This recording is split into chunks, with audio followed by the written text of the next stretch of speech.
Então é isso, iniciamos o nosso estudo.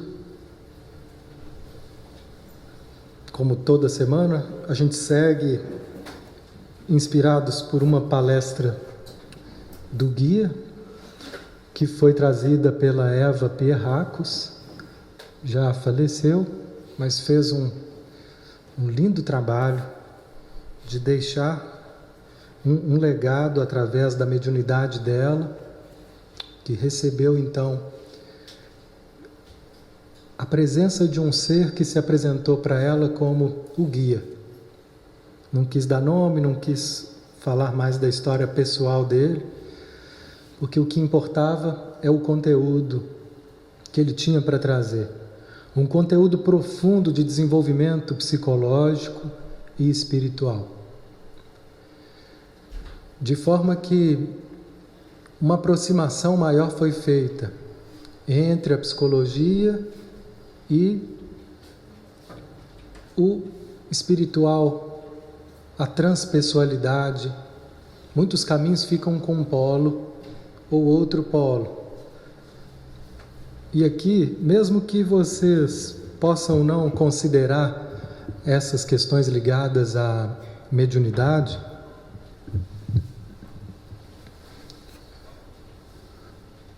não importa mesmo, fiquem apenas com o conteúdo, porque o conteúdo da mensagem fala por si.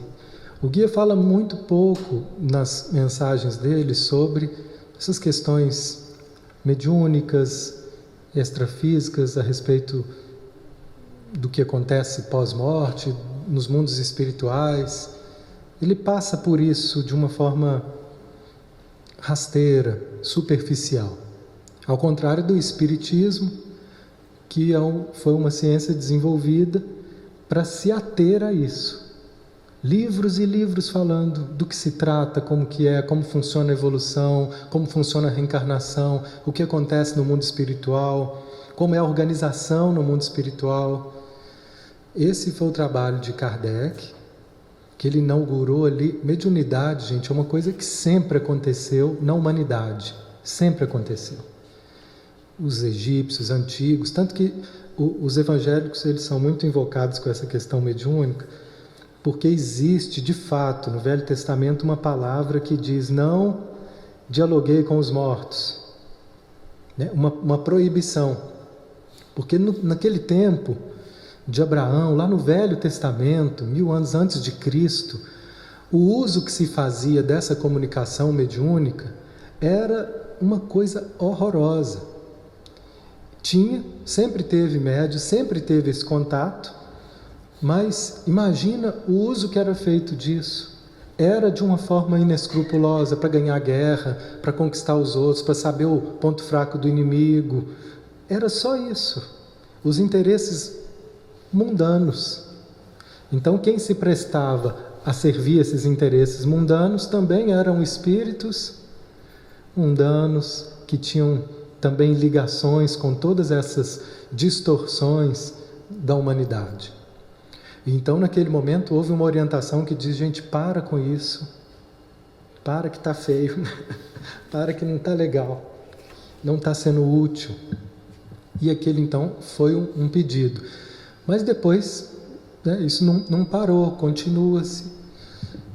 E começaram a ter vários tipos de manifestações ao longo dos anos, dos milênios, mas sempre de uma forma muito solta e sem critérios, né? Sem critérios. E o que acontece na Europa, em 1800, foi que chegou um momento, a humanidade ela tem momentos de despertar. Seja para um despertar científico, se a gente for olhar, por exemplo, o que aconteceu nos últimos 200 anos com a humanidade, cientificamente falando, é um absurdo. Né? A gente ficou séculos sem acontecer muita coisa. Coisinha ali, outra aqui. Mas o que acontece em 200 anos, do homem para o espaço, do homem... internet, avião, né? Olha quanta coisa que está acontecendo, que a gente mesmo está vivendo esses acontecimentos sem nem saber direito como é que isso funciona, de tão complexo, de tão profundo. Então são avanços que chegam nos momentos da humanidade. Em 1800 chega um momento em que a espiritualidade ela abre um portal e fala assim: agora nós vamos trazer um novo panorama acerca da realidade espiritual.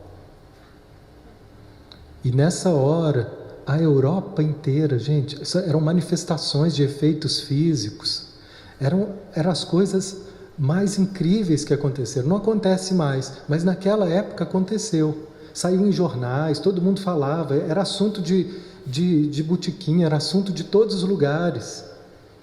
A força de uma manifestação da espiritualidade no nosso plano físico. Junto com isso, como sempre tem, os mau caráteres, né? os falastrões, os corruptos que faziam disso sensacionalismos para ganhar dinheiro, para poder manipular, sempre tem. Né? Até aqui em Brumadinho, quando aconteceu aqui esse desastre, a beleza do povo se unindo para ajudar, e junto com isso apareciam sites falsos, né? Vamos, doação aqui para Brumadinho, mentira, era desvio, golpes, tem em todo lugar. E ali também teve distorções, mas a essência daquele momento foi um despertar para a humanidade. Nesse despertar começaram fenômenos que eles eram inegáveis. Isso aconteceu em vários lugares na Europa e também foram acontecendo ao longo das décadas aqui no Brasil, vários e vários casos que saíam em jornal. Nós temos registro de tudo isso, mas pouca gente se dava ao trabalho sério de investigar isso. Assim como a gente viu hoje uma reportagem, até publiquei lá no meu Face, sobre os óleos essenciais. Gente, vocês fazem ideia do poder curador que tem um óleo essencial? Quantas informações químicas de uma planta tem ali para poder trazer propriedades curativas, antibactericidas, antissépticas, calmantes, estimulantes. Eu vi um tratado científico feito com óleo essencial de lavanda na Alemanha, com os mesmos resultados de medicação psiquiátrica para estresse crônico. Aí eles fizeram lá, patentearam, fizeram um medicamento que é uma pílula, igual a pílula de alho que a gente tem aqui, uma pílula de óleo essencial de lavanda, chama Silexan. Não chega para nós, porque não é do interesse de quem está no poder, da indústria farmacêutica. Tem outros interesses. Ali também não tinha o interesse dos donos do saber, da ciência, investigar aquilo seriamente. Então Kardec era um cientista cético, obtuso, diz que ele era chato, daqueles ranzinza, sabe? Mas sistemático, era um cientista. Ele não dava crédito a essas coisas. E todo mundo que chamava, ele falava que bobagem. Até o momento que começaram a chamar pessoas da confiança dele. Olha, eu que estou te falando, você é um cientista, então dá uma chance, trabalha com esse fenômeno como uma hipótese científica e dê uma chance, como um bom cientista, para essa hipótese. De atrás dessas manifestações está uma vida inteligente. E com algum custo ele foi ver. E a partir daí ele foi tendo provas e mais provas de que realmente uma inteligência falava. E essa inteligência, que não era era um agrupamento de espíritos, tinha um propósito: trazer uma nova consciência para a humanidade. Ele desenvolveu um método para poder tornar mais confiável. Então ele fazia a mesma pergunta para vários médiuns, e aí ele ia vendo que a mesma resposta, ou similar, muito próxima, eram dadas, e aí ele considerava aquilo como fidedigno, e o trabalho dele foi compilar mais de 1000 perguntas sobre tudo que a gente se perguntava o que é Deus, o que são os espíritos têm sexo, a gente reencarna, como, quantas vezes, tudo, mais de 1000. E eles foram respondendo, e o trabalho dele foi compilar essas informações, e chegou para nós o Livro dos Espíritos. Depois disso, outros livros, continuando essa abertura de percepção, de visualização para a humanidade. Começaram a vir ali critérios para um trabalho mediúnico, critérios para uma comunicação mediúnica. Uma visão mais séria começou ali. Mas não continuou ali. Aquilo veio florescer, essa árvore de trabalho espiritual, ela veio a ser transplantada para o Brasil. E com a presença de Chico Xavier aqui, isso continua.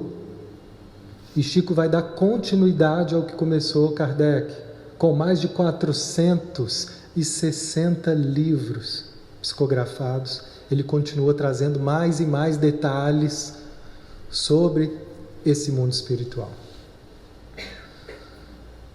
Em 1950, o Espiritismo já existia, e através desses critérios, uma amiga de Eva Pierracos ajudou ela a lidar com o desenvolvimento mediúnico que estava pulsando dentro dela. E combinou com ela, nós vamos sentar toda semana e deixar isso se expressar.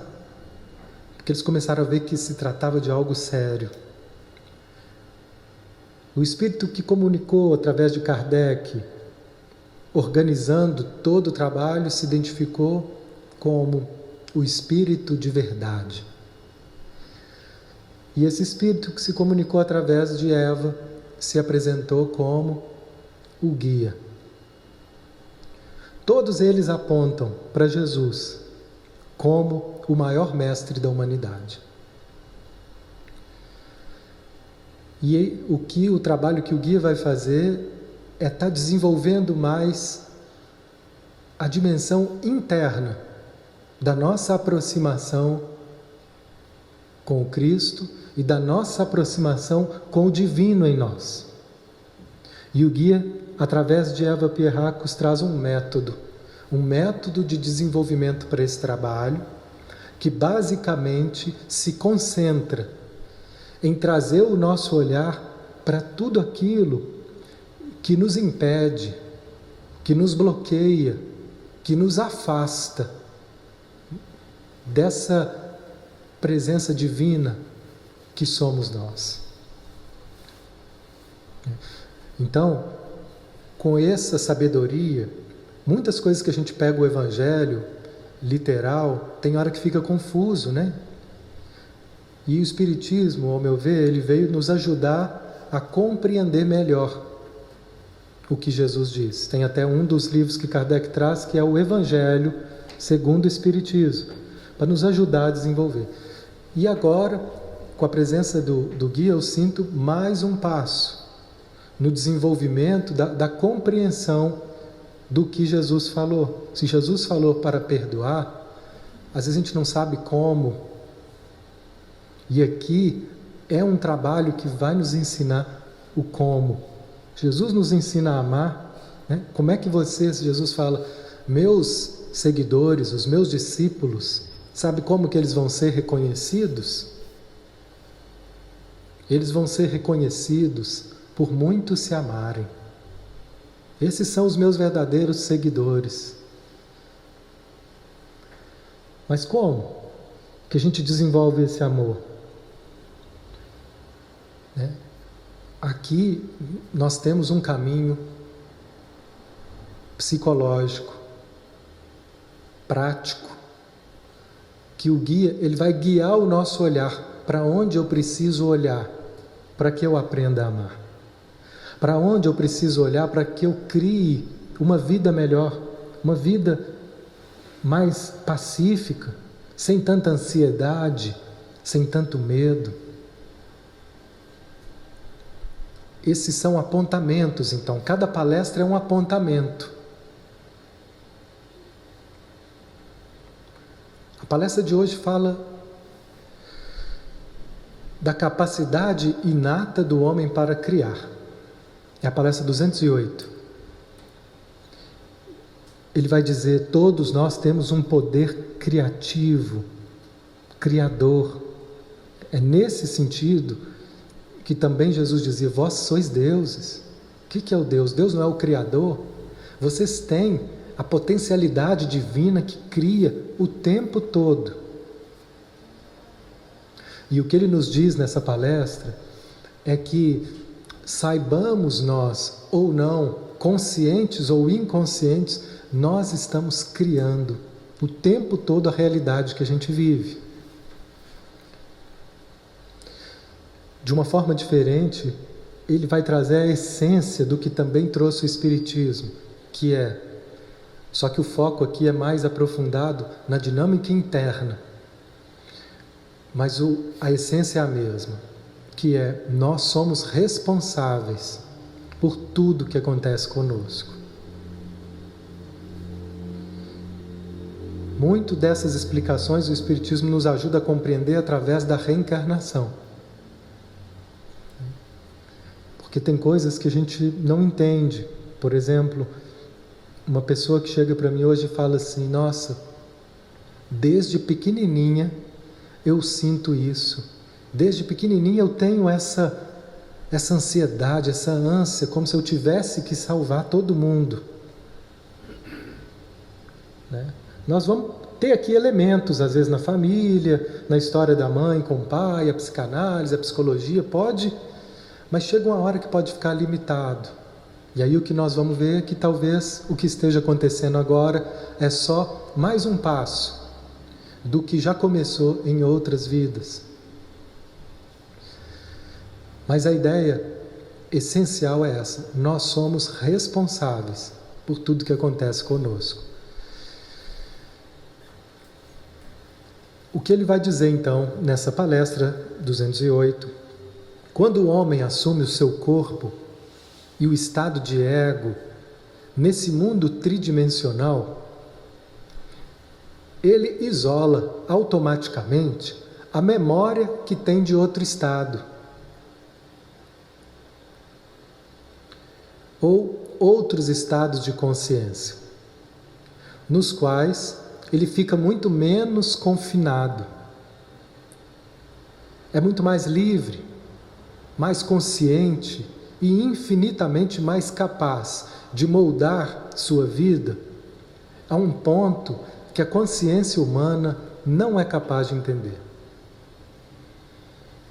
Essa é a nossa realidade espiritual.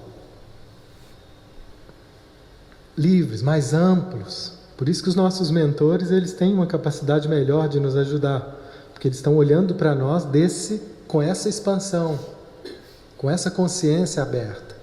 Mas quando a gente encarna, isso é contido, restrito, limitado, e a gente perde toda essa memória. Para quê? Para que a gente aqui desenvolva, nesse plano tridimensional, encarnados e esquecidos, a gente desenvolva aquilo que mais precisa ser trabalhado nesse momento. Aqui então, nessa vida, com esses pais que você teve, né? Com essa família que você teve, vai ser destacado determinados aspectos da sua personalidade que elas vão chamar a sua atenção para um trabalho. Como que o desenvolvimento acontece? No fortalecimento daquilo que a gente tem dificuldade. E o que ele diz é que quando a gente está com essa consciência expandida, talvez esses pontos eles ficam mais obscurecidos. Por isso é que a gente vive muitos momentos de oscilação e quedas na nossa vida. Vou falar de quedas como uma baixa vibratória, vou falar de quedas como momentos que a gente vive situações assim desagradáveis. São momentos em que a gente está em baixa, são momentos preciosos. Porque são nesses momentos é que a gente vai perceber esses aspectos da nossa personalidade que a gente não estava vendo. Quando está tudo bem, a gente não para prestar atenção no que precisa ser trabalhado, no que realmente está nos prendendo para que a gente viva uma vida melhor, mais plena. Isso vai passando batido. Aí vem aqueles momentos onde a gente fica uma pilha, ou os momentos que a gente fica desanimado, os momentos onde a gente cai de alguma forma. Nessas horas, a gente fica de frente com aquilo que talvez a gente estava evitando, que a gente não estava querendo ver. A encarnação, ela é uma queda por si só. É uma queda vibratória. A gente se comprime. E nessa compressão, nessa queda, para ressaltar, em cada vida vai ressaltar uma coisa. Hoje você veio como mulher, então vai ser ressaltado aspectos femininos. Você veio como mulher e mãe, outros aspectos. Você veio como homem, outros aspectos. E às vezes a gente vê uma dificuldade de alguns seres no corpo de mulher, ou alguma dificuldade de uns seres no corpo de um homem. Aquilo ali é estranho, ele ainda está estranhando aquele desenvolvimento. E tantos outros, principalmente que acontecem na relação com os nossos pais. Ali é sempre a base das coisas mais importantes que a gente precisa trabalhar em cada encarnação. Pensa no pai ou na mãe que você teve mais dificuldade, que foi mais difícil se sentir próximo, se sentir amado. Pensa nessa experiência que te deu raiva ou que te deixou triste, que fez você fechar seu coração. Esses são os aspectos. E que às vezes a gente deixa de lado, como se tivesse resolvido, mas a gente só deixou para lá. Até que daqui a pouco isso vai aparecer de novo. Seja na relação com eles mesmos, ou com um parceiro, ou uma parceira, que a gente escolher se relacionar. Ou na ausência de um parceiro e na ausência de uma parceira. Tudo isso pode estar falando desse coração que se fechou e dessa dificuldade que a gente experimenta para poder se haver com sentimentos desagradáveis e principalmente com as nossas frustrações.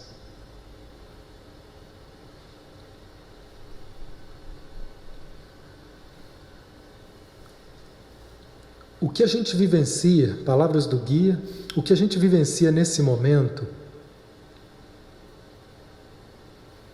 é moldado com tanta exatidão que não pode haver engano nenhum a respeito.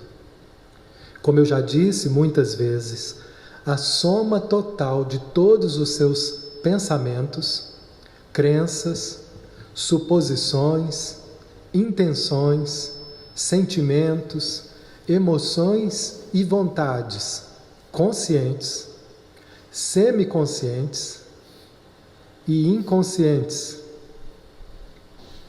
explícitos e implícitos. Olha só, por mais conflitantes que sejam, por exemplo, às vezes eu tenho uma vontade de me relacionar e falo, eu quero encontrar alguém. Mas junto com isso, tem uma outra vontade, que ela pode ser semiconsciente, consciente ou inconsciente, que diz assim, eu não quero não. Vai que eu pego outro igual aquele.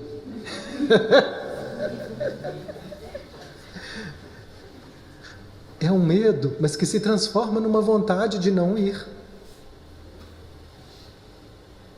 Não é? Qual que a gente tem que ser grato? Qual que a gente tem que se agarrar? São tantas, né?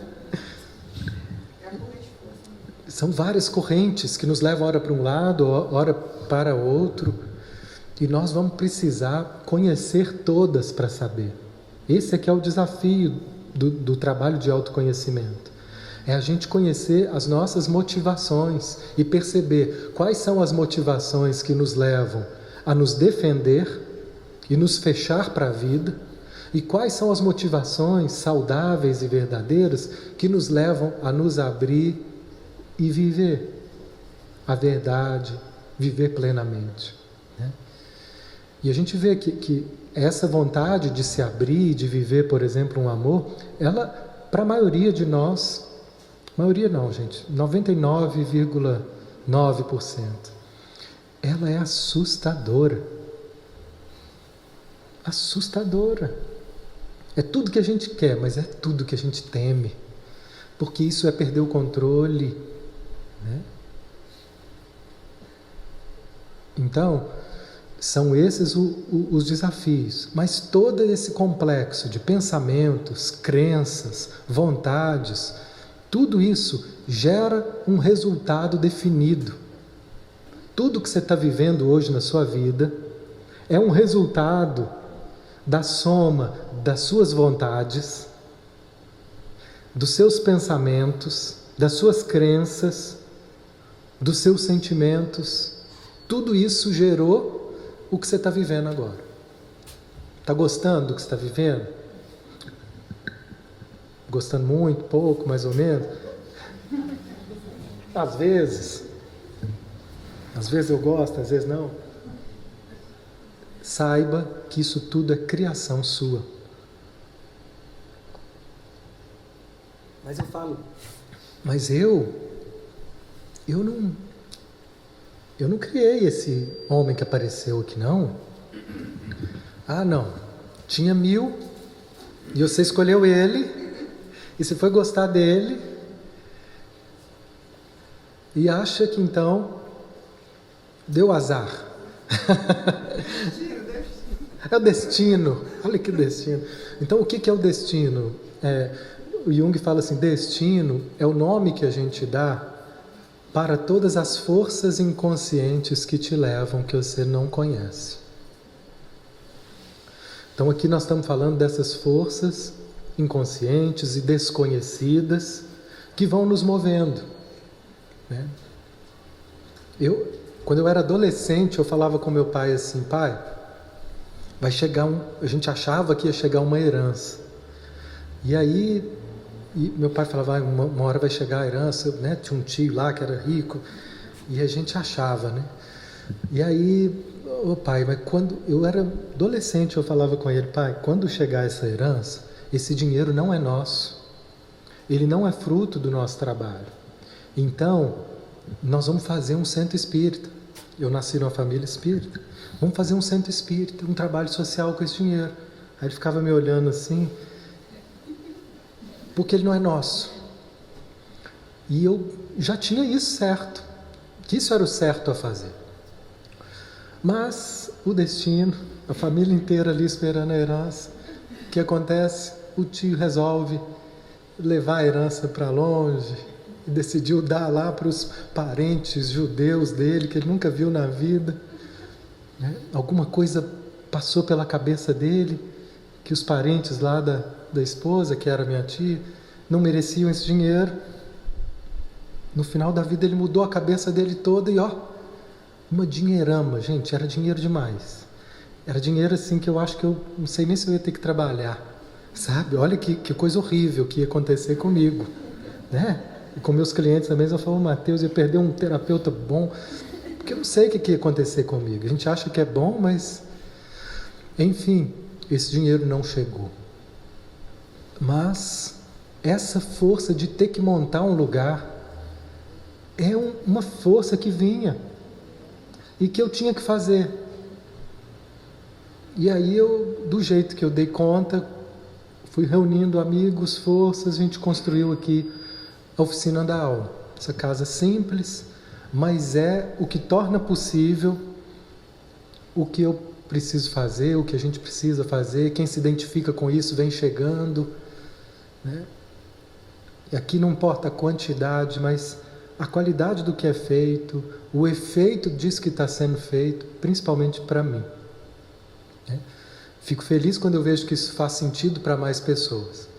Mas o que eu quero dizer é que eu não sei de onde que veio essa ânsia, essa vontade, e que às vezes ainda é uma pressão de que tem que fazer, de que tem que... Às vezes eu fico a semana inteira pensando nesse momento, nessa palestra de quinta. De onde que vem isso, gente? Eu não sei direito. E assim como vem para coisas que às vezes podem ser legais e fazem parte, né? Depois eu fui tendo umas ideias nas reuniões mediúnicas, fui ouvindo uns comentários aí, eu ainda acho que é fake news, mas eu ouvi umas histórias de espíritos falando, olha, você desviou gente demais em outras vidas. Você falava, mas era uma beleza para multidões, assim, mandava todo mundo para o lado errado. Então agora, você acha que vem de onde essa pressão de ter que falar, para poder ver se gente, ó, eu falei lá atrás que era para lá, mas é para cá, volta para cá. Agora eu estou seguro que é para cá. Pode confiar agora, que eu estou bem assessorado agora. É uma necessidade de reparação. E que eu posso fazer isso com amor. E tem gente que às vezes faz isso com revolta. Ah, não sei porque tem que cuidar dessa irmã aqui, essa irmã que fica aqui com essa deficiência, eu tenho que ficar cuidando dela. Se ela não existisse, eu ia ser mais livre. Mas ela não sabe que a doença da irmã, a paralisia da irmã, ela também é responsável. Que na última vida, ela é que julgou essa pessoa no buraco e acabou com a vida dela. E ela esqueceu que ela se dispôs a cuidar dessa irmã, de assumir o cuidado dela uma encarnação. Esqueceu. Aí chega aqui e está reclamando, mas está reparando. Reclamando ou não, está vivendo e está cuidando, e está cumprindo, né? O que se chama destino, o que se chama karma. A gente pode cumprir isso. Quanto mais sentido a gente vê, isso pode ser cumprido com amor, com leveza, né? Mas quer você saiba ou não, nós somos arrastados para algumas coisas. Nós estamos em função de forças que às vezes a gente não conhece, a serviço de uma consciência maior que vai nos guiando, que vai guiando a humanidade para um equilíbrio. Que nasce fulano naquela família, ciclano, junta aquela turma ali. Tudo isso tem um propósito. Então a nossa experiência atual é o resultado de tudo aquilo que ainda vibra no nosso ser. Pensamentos, sentimentos, crenças distorcidas. Eu tinha um exemplo aqui, deixa eu ver se eu... Ah, meu Deus, eu achei que tinha anotado. Será que... Ah, vai ser o próximo. Por mais... A vida então expressa isso exatamente, como uma equação matemática. Achei tão legal isso, a gente fala assim, que a psicologia é uma ciência humana, abstrata. Ainda é, viu? Mas no futuro ela vai ser matemática. Ela vai se aproximar muito mais da física. Vai ser medido fisicamente as nossas vibrações, as nossas ondas mentais já começam a ser detectadas, né? Já tem um reloginho aí detectando coração, frequencímetro, até eletrocardiograma feito pelo reloginho. Daqui a pouco esse reloginho vai medir também o nosso humor de uma forma associada aos neurotransmissores. Daqui a pouco nós vamos ter ondas cerebrais que vão ser mais quantificáveis. Nós vamos estar cada vez mais quantificando e tornando isso exato, né?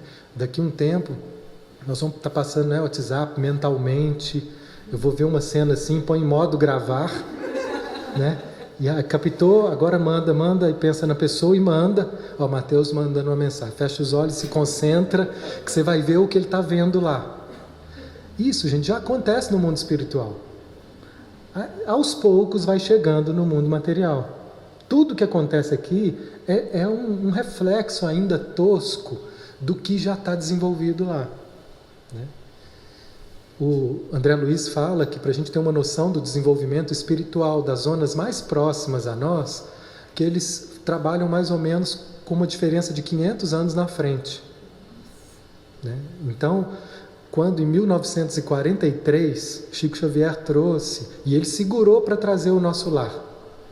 Ele escreveu o Nosso Lar, quando ele acabou de escrever, ele olhou, falou para o Emmanuel: ô Emmanuel, você tem certeza que você quer publicar isso aqui? Eles vão me chamar de louco. Eu não vou publicar isso não. Guardou na gaveta. Eu não tenho coragem de publicar isso. O que o povo vai pensar de mim? E ficaram alguns anos gravado aquele esboço, o Nosso Lar. Até que em 1943 ele publicou o Nosso Lar. E em 43 ele contava que no Nosso Lar existiam aeróbus, ônibus que andam flutuando para conduzir pessoas, toda uma organização, coisa que agora no Japão já está começando, né? Esse tipo de transporte. Os Jacksons, né? Estão chegando devagar. Então é tudo um rascunho. Nós vamos ter essa matemática cada vez mais exata. Aqui ele diz, já afirma de lá: gente, é matemático, dá para ver onde é que vai dar, fazendo o que vocês estão fazendo, pensando o que vocês estão pensando, dá para ver onde é que vocês vão parar. Estou vendo direitinho que daqui, passa 3 anos você está ali caído. Ou passa 3 anos você está num lugar, beleza, porque você está plantando bem. Dá para ver, é matemático, que essa plantação vai te levar a bons frutos. Né? Vamos ser mais otimistas agora, para aliviar um pouquinho, né?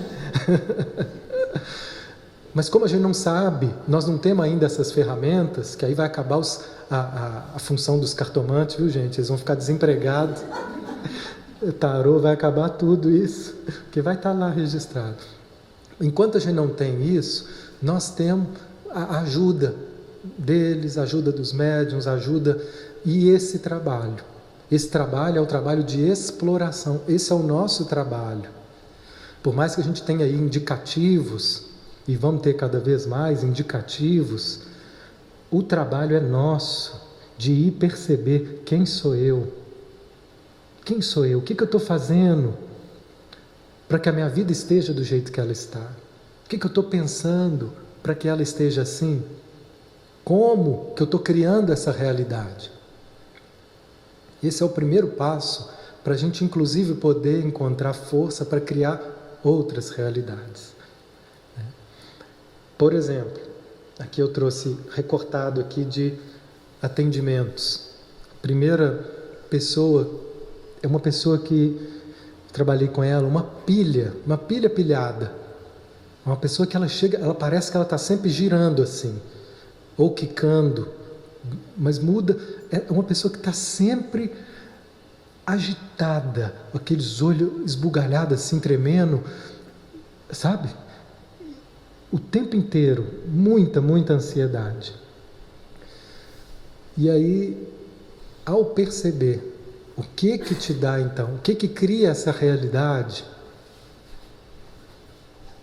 pedir para ela prestar atenção e deixar, né, para que a gente possa se explorar, nós precisamos um mínimo de calma e de abertura, de relaxamento para ouvir.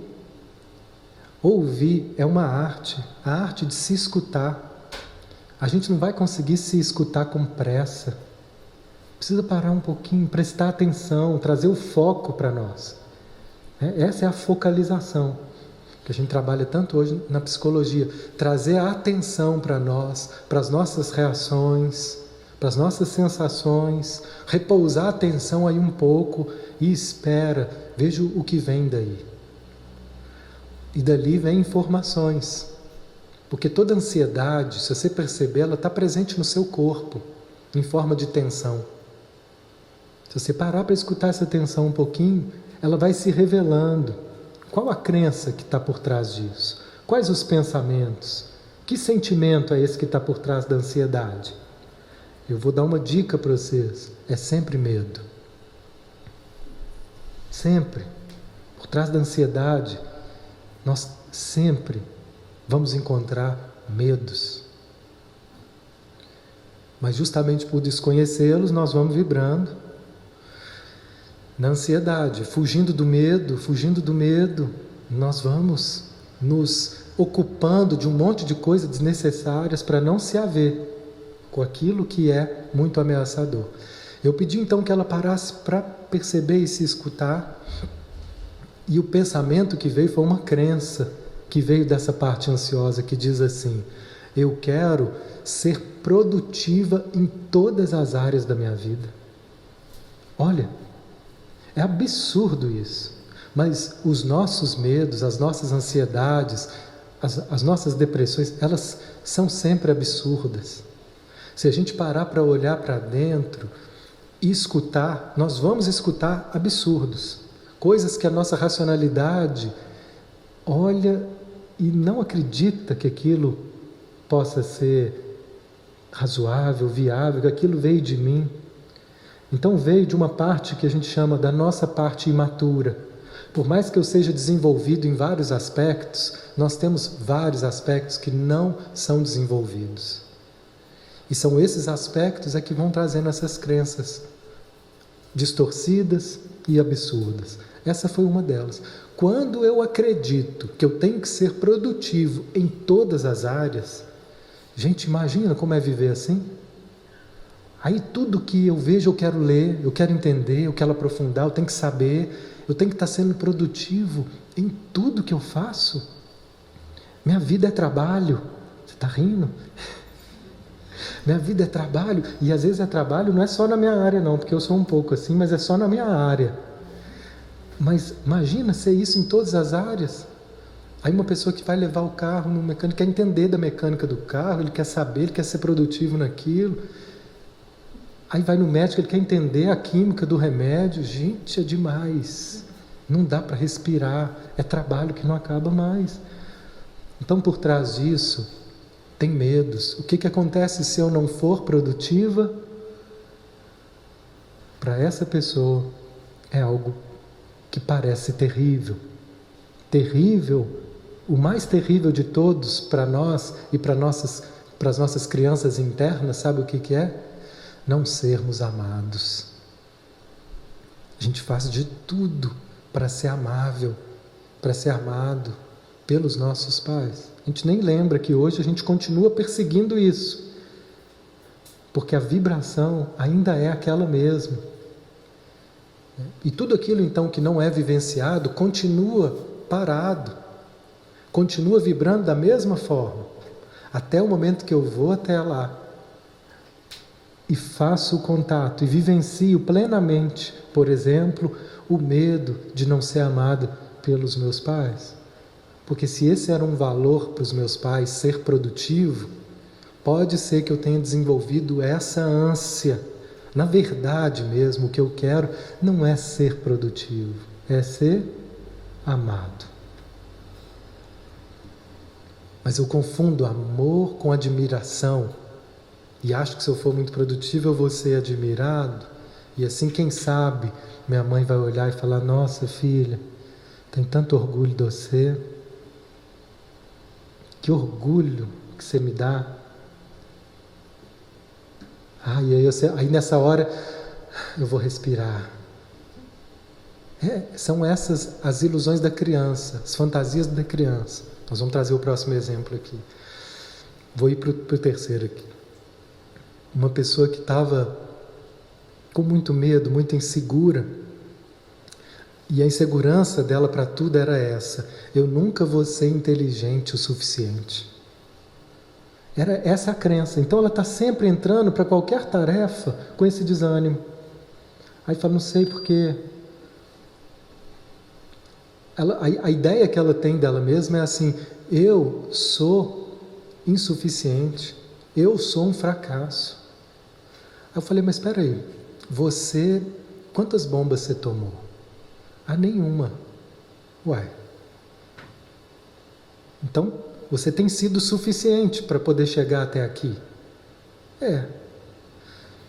Mas então, você não é suficiente para quê? Aí é que ela trouxe. Para conseguir o que eu quero. Ser suficiente é para ser destaque. Então, por mais que ela se esforçava, ser destaque ela não conseguia. Ela até passava, mas ela não era nunca a melhor da sala. E para ela, só isso era ser suficiente. Veja, quanta infelicidade a gente cria. Quando a gente postula para nós aquilo que a gente tem certeza que é o que eu preciso para poder ficar bem. Às vezes é ser um destaque, é ser o mais inteligente, às vezes é estar com aquela pessoa, às vezes é ter aquele padrão financeiro. E a gente sai perseguindo isso e frustrando. E aí eu posso pôr a culpa da frustração em várias coisas. Na vida, em Deus, nas escolas, nos meus pais, em tudo eu vou pôr a culpa. Até o momento que eu perceber como que eu estou criando essa frustração na minha vida. Quando eu crio um ideal que está distante e que ele não é necessário para que eu seja suficiente. Igual você falou, qual vontade que eu devo seguir? Essa vontade de ser a melhor, ela vem de onde? Ela vem do medo, ela vem do orgulho, né? Do medo de não ser a melhor e ser só mais uma. E se eu for mais uma, será que eu vou ter atenção, admiração e amor? E do orgulho de querer ser destaque. Eu não quero ser uma comum, eu quero ser o melhor. Aí é o orgulho. Essa vontade que vem dessas dimensões distorcidas, elas vão sempre gerar frustração. Por mais até que eu consiga me destacar, porque às vezes a força de vontade é tão grande e é uma força tão forçada que ela pode até conquistar muitas coisas, mas nunca a paz. As conquistas vão ser sempre cheias de tensão, de ansiedade, de frustração. Quando eu acabar uma coisa, já vai começar outro objetivo.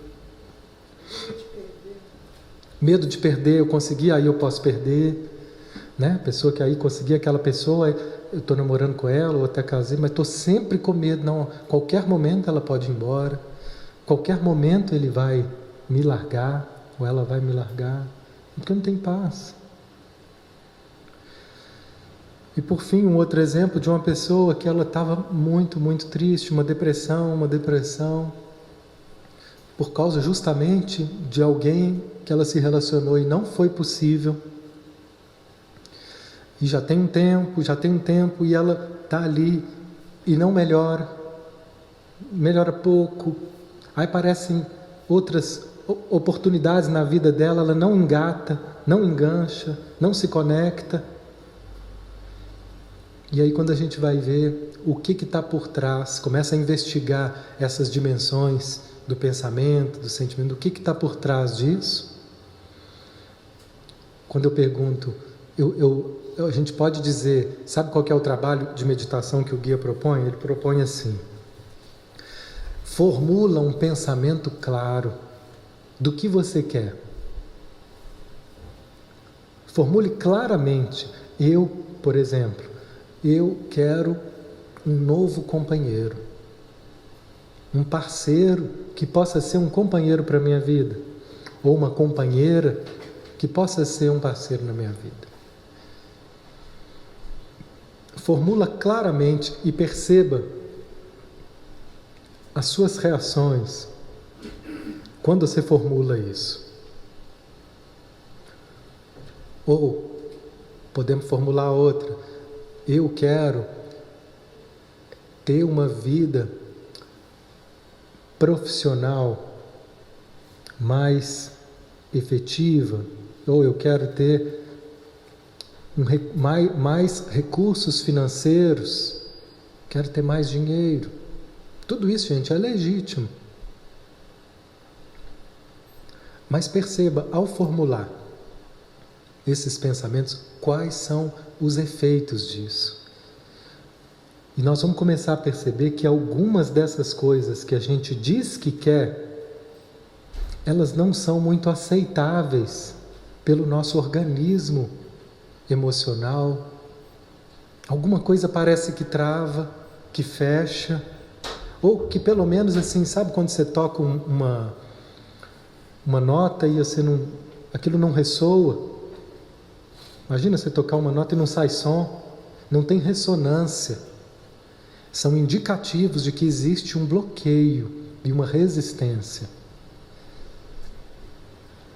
Então eu coloquei essa frase para essa pessoa e disse a ela: como é escutar isso? Eu quero uma nova chance. Uma nova chance de um novo relacionamento. E aí, imediatamente ela olhou e falou assim: eu não quero uma nova chance. Eu estou me dando conta agora. Ela foi muito honesta. Eu não quero uma nova chance. Eu estou percebendo, porque isso não é ela que escolhe racionalmente, gente. Ninguém racionalmente escolhe ser infeliz, não viver um amor, passar aperto financeiro, ficar doente. O que nos leva a esses caminhos de dor, sofrimento, miséria de amor, miséria de afeto, miséria de paz, é toda essa dimensão inconsciente ou semiconsciente, porque às vezes a gente está percebendo, mas não está dando importância. Nesse momento ela foi muito honesta e percebeu essa voz que vinha regendo a vida dela, dizendo: eu não quero uma nova chance, eu quero consertar o passado. Ou seja, não tem jeito, vai ficar sofrendo, aí terapia não vai funcionar, aí remédio homeopático não vai funcionar, aí remédio psiquiátrico vai dar um alívio, mas não vai resolver. Passe espírita não vai funcionar. O que mais? Floral, constelação familiar, não vai funcionar. Acupuntura, nada vai funcionar quando eu não quero. Ninguém nos força a querer, ninguém ensina para quem não quer aprender. Então, qual que é o maior aprendizado? É a gente perceber que eu não quero, é perceber a minha corrente que diz não, uma corrente de força que diz não, que diz às vezes sim para o sofrimento. Só que é muito difícil a gente imaginar que nós estamos criando justamente aquilo que eu mais odeio, porque ela acha péssimo estar nesse estado e vem pedir ajuda para sair dele.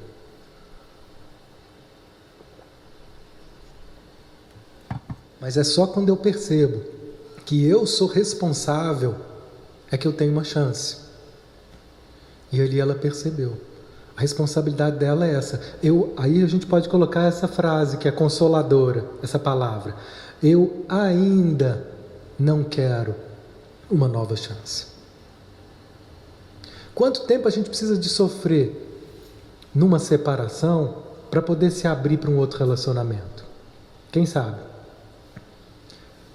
Não existe essa resposta. Cada um vai precisar de um tanto. Quanto tempo a gente precisa sofrer com alguém que morreu para que a gente possa seguir? Não estou falando de esquecer, mas de viver melhor, de me abrir de novo para a vida. Cada um tem um processo.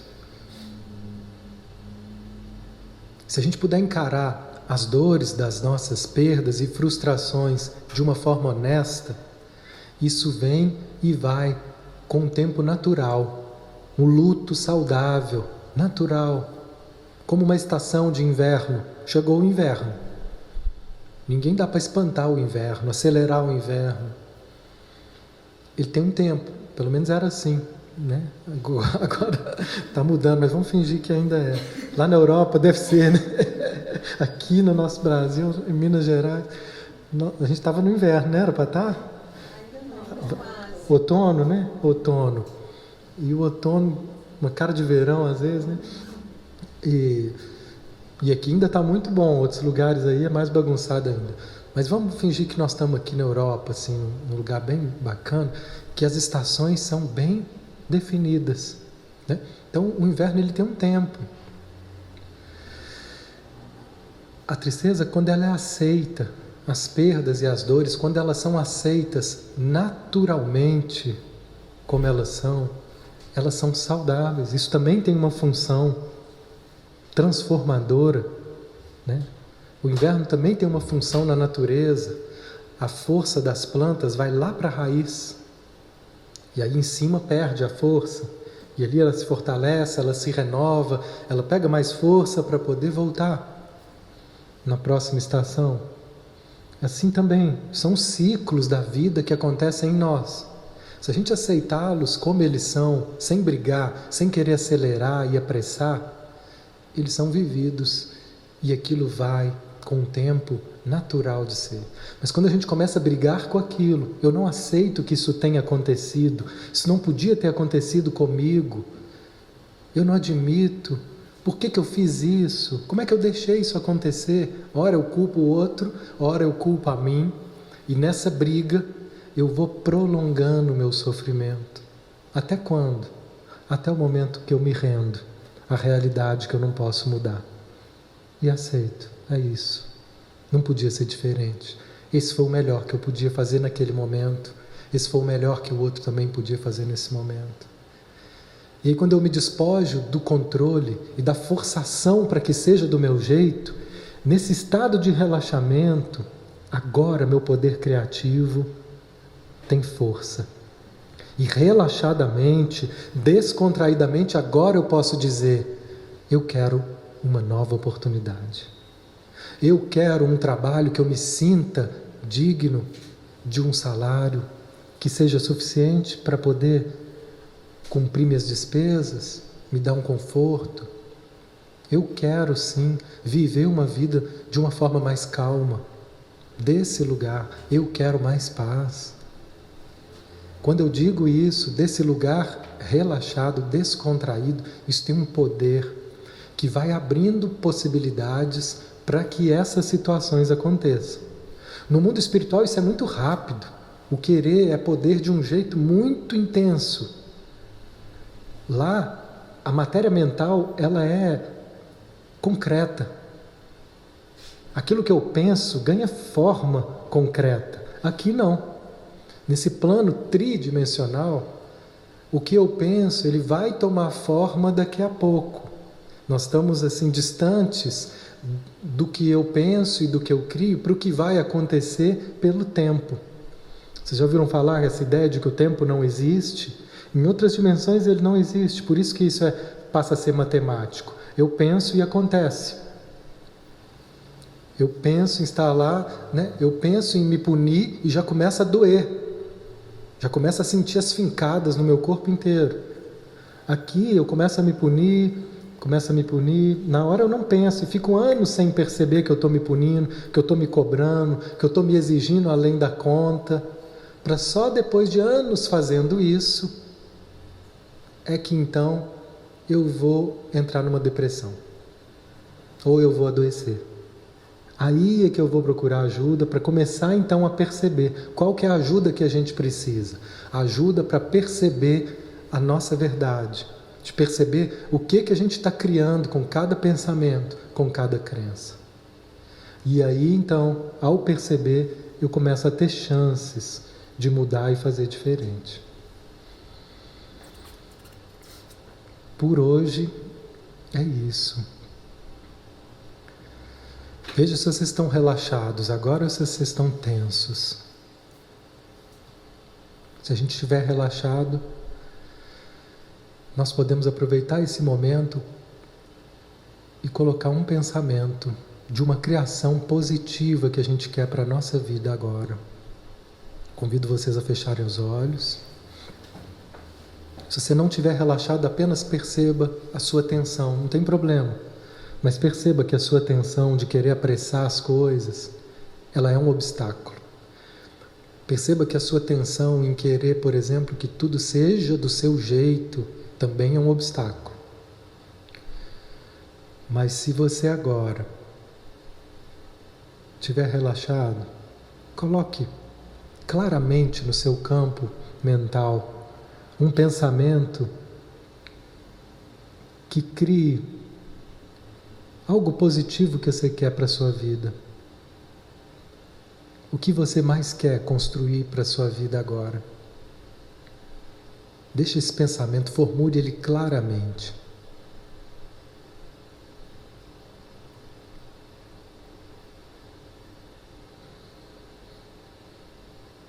E veja o efeito que isso tem no teu corpo. Veja se isso tem força, se isso move algo, se isso te toca, ou se isso ainda é algo distante.